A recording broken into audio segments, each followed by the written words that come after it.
السلام عليكم ورحمة الله وبركاته. الحمد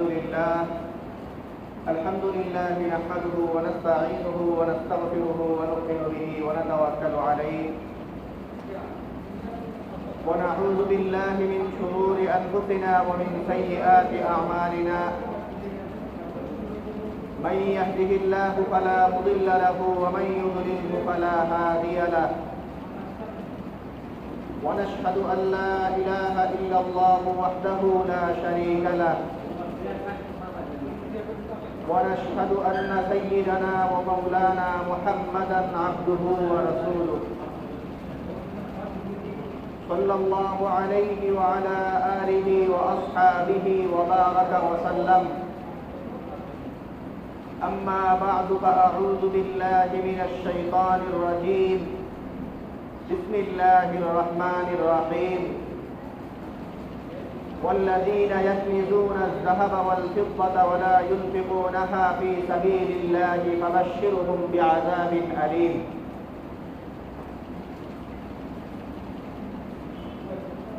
وعن بعض الصحابة رضي الله تعالى عنهم أنه قال: فرض رسول الله صلى الله عليه وسلم زكاة الفطر طهرة للصائم من اللغو والرفث وطعمة للمساكين. اللهم صل على محمد وعلى آل محمد كما صليت على إبراهيم وعلى آل إبراهيم إنك حميد مجيد. اللهم بارك على محمد وعلى آل محمد كما باركت على إبراهيم وعلى آل إبراهيم إنك حميد مجيد. سبحانك لا علم لنا إلا ما علمتنا إنك أنت العليم الحكيم. মহান আল্লাহ পাক রব্বুল আলামিনের দরবারে অসংখ্য শুকরিয়া জ্ঞাপন করছি, যিনি আমাদেরকে অন্যান্য জুমার ন্যায় আজকেও জুমার নামাজ আদায়ের জন্য পবিত্র ঘর মসজিদে আসার তৌফিক দান করেছেন। আলহামদুলিল্লাহ। মুহতারাম হাজিরিন, আমরা মহিমান্বিত মাস রমজান মাসের একদম শেষ সময়ে এসে উপনীত হয়েছে। আজকে রমজান মাসের সর্বশেষ জুমা। রমজানের সর্বশেষ জুমা। আর 2-3 দিন আমরা এই মাস পাবো, চাঁদ দেখার উপর নির্ভরশীল। রমজান মাসের শেষ জুমা, জুমার দিন এমনিতেই গুরুত্বপূর্ণ একটা দিন। রমজান মাস গুরুত্বপূর্ণ মাস, রমজানের শেষ দশক সেটা আরেকটু গুরুত্ববহ। এই সব কিছু মিলিয়ে আজকের এই সময়টা বা এই দিনটা খুবই গুরুত্বপূর্ণ। এই দিনটা আমাদের জন্য গুরুত্বপূর্ণ একটা দিন। হাদিসের মধ্যে রমজান মাস পাওয়ার পরেও যে ব্যক্তি নিজের গুনাহ মাফ করাতে পারবে না, সেই ব্যক্তির জন্য দুর্ভোগের কথা আছে। এই কারণে গুনাহ মাফ করিয়ে নেওয়ার সর্বশেষ সময়টা ইতিমধ্যে চলছে বলা যায়। তো এত কিছু মিলিয়ে আজকের সময়টা গুরুত্বপূর্ণ, অনেক গুরুত্বপূর্ণ। বাকি এই দিনটাকে একটু গুরুত্ব দেওয়ার জন্য অনেকে কিছু সমস্যা তৈরি করে, নাম দেয়, বিশেষ কিছু কাজেরও বিবরণ দেয়। এগুলি আবার ঠিক না। এই জুমার নাম এই দিয়ে দিতে জুমাতুল বিদা, ওরকম কোনো নাম আসলে নাই। আবার জুমাতুল বিদা কেন্দ্রিক কিছু আমলও আছে, এগুলি অনেকেই করে থাকেন। 4 রাকাত নামাজের কথা আরো কি এরকম কিছু নাই। গুরুত্বপূর্ণ এই সময়টাতে ক্ষমা প্রার্থনা করা, এটা অবশ্যই দরকার। শেষ সময় চলছে, এই সময় মনোযোগ বাড়িয়ে দেওয়া দরকার। বাকি এটার বিশেষ কোনো নাম দেওয়া বা এটার সাথে বিশেষ কোনো কর্মকে সংযুক্ত করে দেওয়া, এটা প্রমাণসিদ্ধ না। তো এই ছিল একটা কথা। আর রমজান মাস একদম শেষ মুহূর্তে, রমজান মাসের শেষ মুহূর্তে যেই একটা বিষয় আলোচনা করা হয়ে থাকে, আমরা সেই বিষয়ে কথা বলছি। সেটা হলো যাকাতুল ফিত্র, সাদাকাতুল ফিত্র, বা আমাদের অঞ্চলে এটাকে ফেতরা ইত্যাদিও বলে। যাকাতুল ফিত্র বা সাদাকাতুল ফিত্র যেটা, সেটা একটা ছোট্ট পরিচয় হাদিসের মধ্যেই আছে। সাদকাতুল ফিতর মানে তো ফিতরের সদকা, ঈদুল ফিতরের দিন, ঈদের দিনের যে সদকা সেটাকে বলে। সেটা কি, কেন দেওয়া হয়, এই বিষয়ে কথা হাদিসের মধ্যে আছে। ফারাযা রাসূলুল্লাহ সাল্লাল্লাহু আলাইহি ওয়াসাল্লাম যাকাতাল ফিতরি তুহরাতান লিস-সাইম লিল-লাগবি ওয়ার-রাফাস ওয়া তু'মাতান লিল-মাসাকিন। দুইটা মৌলিক উদ্দেশ্যকে সামনে নিয়ে এই সাদকাতুল ফিতর যেটা, সেই সদকাটার মাশরুইয়াত বা এই সদকাটা ফরজ করা হয়েছে দুইটা লক্ষ্য, মৌলিক দুইটা লক্ষ্যকে সামনে রেখে। একটা হলো তুহরাতান লিস-সাইম মিনাল-লাগবি ওয়ার-রাফাস। রমজানের মাসে যে মানুষজন রোজা রাখে, সেই রোজাগুলি রাখতে গিয়ে রোজার হক ঠিকঠাক আদায় হয় না। অনেকে অনেক ধরনের পাপাচারে লিপ্ত হয়, অনেক ধরনের অনেকের সাথে বৈরী আচরণ, অনেক গালাগালি ইত্যাদি, বিপদ শেখায়তা, বিভিন্ন ধরনের সমস্যাকর পরিস্থিতি, ত্রুটি বিচ্যুতি জড়িয়ে থাকে রোজার সাথে। এই যে অনর্থক কাজকর্ম আর এই ধরনের ত্রুটিগুলো, এগুলো থেকে পরিত্রাণের জন্য কিছু সাদকা করতে হয়। সেই সাদকাটা হলো এই সাদকা যেটা তুহরাতান লিস-সাইমি মিনাল লাগবি ওয়ার রাফাস। এই ধরনের ত্রুটি বিচ্যুতি থেকে রোজা যে ব্যক্তি রাখলো, এই ব্যক্তিকে পরিত্রাণ দেয়। এটা হলো একটা। আর একটা হলো তু'মাতান লিল-মাসাকিন, নিঃস্বদের খাদ্য দেওয়ার জন্য। ঈদের দিন একটা সুন্দর আনন্দঘন মুহূর্ত, এই সময়টায় কেউ যেন অভাবে না ভোগে, এই সময় যেন খাদ্য সংকটে কেউ কারো থাকতে না হয়, এই দিকটা লক্ষ্য করে এই সাদকা যেটা, এই যাকাত, এটা দিতে বলা হয়। এই হলো মৌলিক দুইটা লক্ষ্যকে সামনে রেখে এই সাদকাতুল ফিতর বা এই যাকাতুল ফিতর বা ফিতরা এটাকে আবশ্যক করা হয়েছে। মোটামুটি একটা পরিচয় বললাম আমরা। এই ফিতরা এটা কাকে দিতে হবে, কে দিবে, কতটুকু সম্পদ থাকলে দিতে হবে, এই বিষয়ে একটু কথা। নেসাবের বিষয়ে আপনাদের একটা ধারণা আছে, গত জুমাতেও আমরা বলেছি। যাকাত বিষয়ে কথা বলতে গিয়ে যে নেসাবের মালিক হতে হয়, নেসাবের মালিক হলে তাকে যাকাত দিতে হয়। ফিতরাও দিতে হয় নেসাবের মালিক হলেই। এই জায়গায় মিল আছে। যাকাতও দিতে হয় ধনীদেরকে, ধনী মানে যার নেসাব পরিমাণ সম্পদ আছে। ফিতরাও দিতে হয় যার নেসাব পরিমাণ সম্পদ আছে। এই জায়গায় মিল আছে, কিন্তু এই দুইটার মধ্যে মৌলিক কিছু পার্থক্য আছে। প্রচুর লোক পাওয়া যাবে যাদের যাকাত দিতে হয় না, কিন্তু তাদের ফিতরা দিতে হবে। কেন এটা হবে? কারণ হলো যাকাত যেটা, সেই যাকাত একজন মানুষ ধনী হয়ে গেলেই লগে লগে দিতে হয় না, ওটার 1 বছর যাওয়ার পরে তার উপর যাকাত আসে। কিন্তু ফিতরাটা যেই ব্যক্তির কাছে ঈদের দিন সম্পত্তি থাকবে তাকেই দিতে হবে। এই সম্পত্তি আজকে যদি আসে, ঈদের দিন যদি আসে, ওই দিনে দিতে হবে। এটার জন্য বছরের কোনো দরকার নেই। এটা হলো একটা কারণ যাকাতের চেয়ে ফিতরা দিতে হয় এমন লোকের সংখ্যা বৃদ্ধি। আর একটা কারণ হলো যাকাতের নেসাব হওয়ার জন্য, যাকাতের নেসাব হইতে হলে কয়েক ধরনের সম্পত্তির কথা আমরা গত সময় বলেছিলাম। স্বর্ণ থাকতে হয়, রূপা থাকতে হয়, ব্যবসায়িক মাল থাকতে হয়, অথবা নগদ টাকা পয়সা থাকতে হয়। এই জিনিসগুলি থাকলে, এই 4টা জিনিসের কথা, ওই গবাদি পশু ইত্যাদি ওইগুলির কথা তো আমরা বলিনি, এগুলি আমাদের দেশে বিরল মোটামুটি। মৌলিকভাবে যাকাত দিতে হয় এই সম্পদগুলি থাকলে, স্বর্ণ, রূপা, টাকা পয়সা আর হলো ব্যবসার মাল, এগুলো থাকলে, এবং এগুলোর যদি নেসাব হয়, নেসাব মোটামুটি 40,000 বলতে পারি আমরা। এই 4 ধরনের সম্পত্তি মিলিয়ে যদি কারো কাছে 40,000 টাকার মতো থাকে, তাহলে তাকে দিতে হয় যাকাত। কিন্তু ফিতরা যে দিতে হয়, সেই ফিতরাও সেই 40,000 মূল্যের সম্পদ থাকলেই দিতে হয়। কিন্তু ফিতরা দিতে হয় অনেক লোকের। এক লোকের 2টা বাড়ি আছে, একটায় থাকে আর একটায় থাকে না, এটা যাকাত দিতে হবে না। যাকাত দিতে হয় ওই বাড়ি যদি ভাড়া দেয় সেই ভাড়ার টাকার উপরে। কিন্তু বাড়ি আছে এই কারণে যাকাত দিতে হবে না, কিন্তু বাড়ি আছে শুধু এই কারণেই তাকে ফিতরা দিতে হবে। জমি আছে অতিরিক্ত, প্রয়োজন অতিরিক্ত, সেই জমির কারণেই তাকে ফিতরা দিতে হবে। এমনকি কাপড় চোপড় আছে, জামা, ওলামায়ে কেরাম বলেন যে 3টা জামা যদি থাকে কারো, তাহলে এটা ধরা হবে যে তার প্রয়োজন আছে। 3টার বেশি কাপড় থাকলে এটারও হিসাব করতে হবে। তো ওই রকম ফিতরার ব্যাপারে কোনো ধরনের সম্পদের কোনো বাঁচ বিচার নাই যে এইটার দিব এইটার দিব না। জাকাতে বাঁচ আছে 4 ধরনের সম্পত্তি, ওইগুলিরই মাত্র জাকাত দিতে হবে। ওই 4 ধরনের সম্পদ মিলে 40,000 হয়। আর ফিতরা হলো আপনার কাছে যা আছে তাই হিসাব করতে হবে।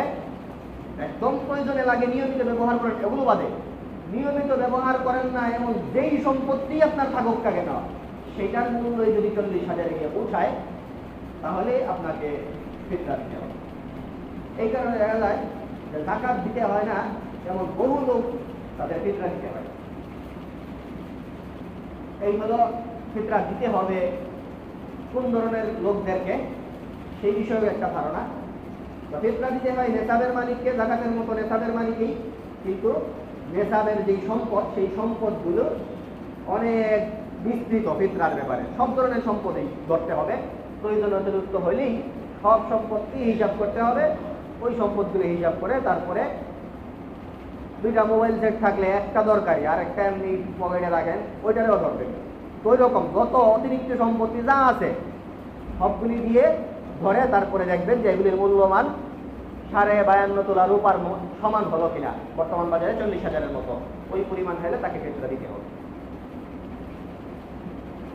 ফিতরা দিতে হবে, ফিতরার ব্যাপারে জাকাতের সাথে আরেকটু পার্থক্য আছে, সেটা হলো কাকে দিতে হবে, কোন ধরনের সম্পত্তির কারণে, কি পরিমাণ সম্পত্তির কারণে দিতে হবে। তো বললাম কাকে দিতে হবে এটাও একটু আলাদা। জাকাত যেই ব্যক্তি নেসাবের মালিক তাকেই দিতে হয়, আর ফিতরাটা যেই ব্যক্তি নেসাবের মালিক এই ব্যক্তি তো নিজের পক্ষ থেকে দিতেই হয়, আরো কিছু লোকের পক্ষ থেকে দিতে হয়। জাকাত দিতে হয় শুধু নিজের, যে ধরি সেই দিবে, যার টাকা আছে সেই দিবে, অন্য কারো পক্ষ থেকে দেওয়ার দরকার নেই। আর ফিতরা যেটা, সেই ফিতরাটা যার সম্পত্তি আছে সেই নিজের পক্ষ থেকে তো দিবেই, আরো কিছু লোকের পক্ষ থেকে দিতে হবে। তো আরো কিছু লোক কারা, এটা 2টা ভাগ করতে পারি আমরা। একটা হলো অবশ্যই যাদের পক্ষ থেকে দিতে হবে, আর আরেকটা হলো অপশনাল, ওনাদের পক্ষ থেকেও দিতে পারেন। অবশ্যই দিতে হবে কাদের পক্ষ থেকে, যেই ব্যক্তির সম্পত্তি আছে এই পরিমাণের কথা বললাম আমরা, সে নিজের পক্ষ থেকে দিবে, এটা হলো জরুরি, নিজের পক্ষ থেকে দিতে হবে। আবার নিজের পক্ষ থেকে তো দিতে হবেই, নিজের অপ্রাপ্ত বয়স্ক সম্পদহীন সন্তানদের পক্ষ থেকে দিতে হবে। অনেক সময় দেখা যায় যে অনেকের নিজের ছোট বাচ্চা হলে সন্তানের নামেই সম্পদ থাকে, ওরকম যদি কখনো হয় তাহলে তো তার সম্পদ থেকেই দিবে। কিন্তু যদি এরকম না হয়, সাধারণই হয় ছোট সন্তানাদি তাদের আলাদা কোনো সম্পত্তি থাকে না, তো এমন ছোট সন্তানদের পক্ষ থেকে দিতে হবে, অপ্রাপ্ত বয়স্ক সন্তানদের পক্ষ থেকে। নিজের পক্ষ থেকেও ব্যক্তি দিবে, অপ্রাপ্ত বয়স্ক সন্তানদের পক্ষ থেকেও দিবে। অপ্রাপ্ত বয়স্ক সন্তান সবার পক্ষ থেকে দিবে। আর প্রাপ্তবয়স্ক সন্তান যদি অসুস্থ হয়, অসুস্থ মানে সাধারণ অসুস্থ না, মানসিক রোগী, মানসিক রোগী যারা সুস্থ না, ওই রকম মানসিক রোগ সম্পন্ন প্রাপ্তবয়স্ক সন্তানদের পক্ষ থেকে দিতে হবে।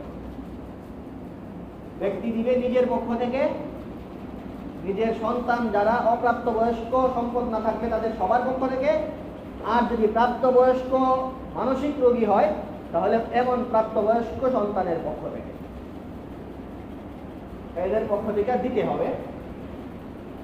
আর একটা আছে অপশনাল, দিতে পারেন, সেটা হলো সরকারুল দিতে হয় আসলে মূলত আপনি দিবেন আপনার পক্ষ থেকে এবং আপনার অধীনস্থদের পক্ষ থেকে, আপনি যাদের দায়িত্ববান। তো শরীয়তে আসলে কেউ যদি প্রাপ্তবয়স্ক হয়ে যায়, প্রাপ্তবয়স্ক হয়ে যাওয়ার পরে এই সন্তানের ভরণ পোষণ দায়িত্ব নেওয়া পিতার জন্য জরুরি, ওয়াজিব না। যেহেতু ওয়াজিব না, এই কারণে ওনাদের পক্ষ থেকে দিতে হয় না। তারপরেও মানুষজন এটাই করে, সামাজিক মূল্যবোধ থেকে একটা বিশেষ বয়স পর্যন্ত কামাই রোজগারের উপযুক্ততা অর্জিত হওয়ার আগ পর্যন্ত মানুষজন ওই সন্তানের দায়িত্ব নিজেই গ্রহণ করে থাকে এবং তার ভরণ পোষণ নিজে থেকেই গ্রহণ করে। এটা যেহেতু করে, আর সদকাতুল ফিতর দিতে হয় হলো ভরণ পোষণ যাদের পক্ষ থেকে হয় তাদের পক্ষ থেকে। এই কারণে ওয়াজিব না হলেও যেহেতু আপনি ওনাদের দায়িত্ব ভার আপনার কাঁধেই আছে, এই কারণে প্রাপ্তবয়স্ক হওয়ার আগ পর্যন্ত চাইলে আপনি এমন প্রাপ্তবয়স্ক সন্তানদের পক্ষ থেকে দিতে পারেন। এটা হলো অপশনাল। আরেকটা অপশনাল আছে, সেটা হলো একদম পার্মানেন্ট কোনো কাজের লোক যদি থাকে, মূলত হলো গোলামবাদী জামানা ছিল, গোলামবাদীদের পক্ষ থেকে দিতে হতো। তো ওই গোলামবাদী তো আর এখন নাই, এই কারণে আবশ্যক হইতেও নাই। একটা অপশন আছে, সেটা হলো একদম সবসময় আপনার সাথে লেগে থেকেই কাজ করে আপনার এরকম কাজের লোক, এদের পক্ষ থেকেও যদি আপনি চান দিতে পারেন। পরের দুইটা বললাম, এগুলি হলো অপশনাল, না দিলেও সমস্যা নাই। দিতে হবে নিজের পক্ষ থেকে, অপ্রাপ্তবয়স্ক সন্তানদের পক্ষ থেকে, প্রাপ্তবয়স্ক মানসিক রোগী এবং সন্তানদের পক্ষ থেকে। এই হলো কাদের পক্ষ থেকে দিবেন সেটা। কেমন সম্পদের উপর দিবেন সেটা বললাম, কাদের পক্ষ থেকে দিবেন সেটা। কি দিবেন, এখানে একটা গুরুত্বপূর্ণ বিষয়, সাদকাতুল ফিতর দিবেনটা। যাকাত তো ছিল হলো আপনার যত সম্পত্তি আছে যাকাতযোগ্য সম্পদ,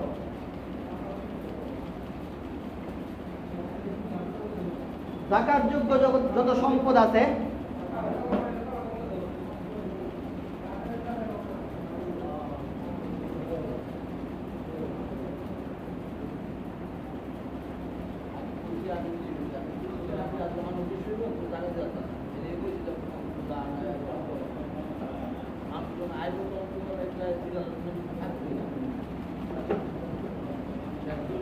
এগুলি কই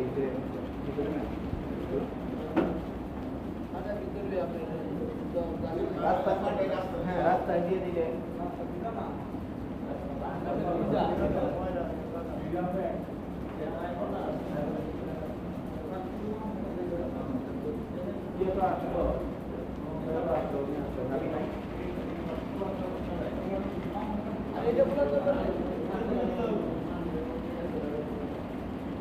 আচ্ছা, আমরা যে কাতার সুতা করার সময়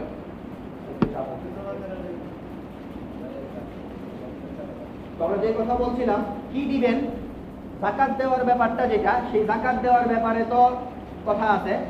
যাকাত হইল আপনার যত সম্পদ আছে এই পুরা সম্পত্তি যাকাতযোগ্য সম্পদের 2.5% দিয়ে দিতে হবে। যার বেশি সম্পদ তার বেশি দিতে হবে, যার কম সম্পদ তার কম দিতে হবে। তবে সাদকাতুল ফিতর যেটা, সেইখানে একটা নির্ধারিত অঙ্ক বলা আছে। সাদকাতুল ফিতর যেটা, সেই সাদকাতুল ফিতর দিতে হয় মৌলিক কয়েক প্রকার জিনিস দিয়ে। সেগুলি বুঝলেই আপনারা বুঝবেন কি দিতে হবে এবং কি পরিমাণ দিতে হবে। সাদকাতুল ফিতর দিতে হয় আটা বা গম 1650 গ্রাম, 1650 গ্রাম আটা বা গম দিতে হয়, যেটার মূল্যমান বর্তমান বাজারে 70 টাকা। এটা হলো একটা। আরো কিছু জিনিস দিয়ে দেওয়া যায়। 1650 গ্রাম আটা বা গম বললাম, বাকি কয়েকটা বলবো, এগুলি আর 1650 গ্রাম না, এগুলি 1650-এর দ্বিগুণ হবে, 3300 গ্রাম। 3300 গ্রাম জব, 3300 গ্রাম জব দিতে হবে, যেটার বাজার মূল্য 500 টাকা। অথবা 3300 গ্রাম কিসমিস দিতে হবে, যেটার বাজার মূল্য 1500 টাকা। অথবা 3300 গ্রাম খেজুর দিতে হবে, খেজুরের অনেক প্রকার আছে, স্বাভাবিক মূল্য ধরলে 1650 টাকা হয়। অথবা 3300 গ্রাম পনির, যেটার বাজার মূল্য 2200 টাকা। এই হলো কয়েকটা খাদ্য। এছাড়া এই খাদ্যগুলি যদি এলাকায় প্রচলন না থাকে, নিজের এলাকায় প্রচলিত যেই খাদ্য সেই খাদ্য দিয়েও দিতে পারবেন। ওই আগে যেই খাদ্যগুলির নাম বললাম সেগুলির মূল্যের পরিমাণ হবে এই পরিমাণে। আর সবচেয়ে বর্তমানে নিরাপদ আর সুন্দর হলো আপনারা সেই মূল্যের নগদ অর্থ প্রদান করেন। নগদ অর্থ প্রদান করার কথা সাহাবায়ে কেরাম দিতেন, ওমর রাদিয়াল্লাহু তাআলা আনহু, ওমর রাদিয়াল্লাহু তাআলা আনহু, তাবেঈনগণ দিতেন, ইমামগণ এই ব্যাপারে বলেছেন। বর্তমান উলামায়ে কেরামও বলেন যে ফকিরদের জন্য, দরিদ্রদের জন্য বেশি উপকারী হবে এমন জিনিসই দিবে। তো উপকারী সেটাই বর্তমানে টাকা দিয়ে দেওয়া। কারণ আপনি যদি অন্য কিছু দেন, অনেক সময় এরকম হতে পারে যে এই লোক এটা নিয়ে ঘুরতে ঘুরতে কি করবে এটার এই কোনো উপায় খুঁজে পাবে না। কোনো উপায় যদি খুঁজে পায়ও, 2200 টাকার পনির দিয়েছিলেন, কারো কাছে যদি বিক্রি করতে পারে তার কাছে 1100 টাকায় বিক্রি করতে হবে, ওরকমও হতে পারে। এই কারণে 2200 টাকা দিয়ে দেওয়া, এটা দরিদ্রদের জন্য অধিক উপকারী হবে বলে মনে হয় এখন। এই কারণে এইভাবেই দিবেন। তো এই হলো কয়েক ধরনের কথা বললাম। তো কয়েক ধরনের কথার সাথে আমরা আরেকটা কথা বরাবরই বলে থাকি, সেটা হলো আমাদের সাথে সবাই এখন 70 টাকার চিন্তাই করে। আপনারা 70 টাকা না, আসলে সবগুলি যে কয়েক প্রকার জিনিসের কথা বললাম ওই সেই সময় এই সবগুলি জিনিসের মূল্য কাছাকাছি ছিল, এই কারণে এই কয়টা জিনিস হইতে। এখন এই এত বছরে আস্তে আস্তে দেখা গেছে যে অবস্থা এখন আটা গম এগুলির দাম কমে এখন 70 টাকায় এসে পড়ছে। এই কারণে আপনারা সবসময় সুযোগ নিয়ে শুধু আটা গমের 70 টাকাই দিবেন না, যার সামর্থ্য যেটা আছে সেটাই দিবেন, অথবা এক এক বছর এক একটার হিসাবে দিবেন। যে কোনো একটা হয়তো সামর্থ্য অনুযায়ী প্রত্যেক বছর দিবেন, অথবা প্রত্যেক বছরের ভাগ করবেন যে গত বছর তো এটা হিসাবে দিয়েছিলাম, এই বছর এইটা হিসাবে দিবেন।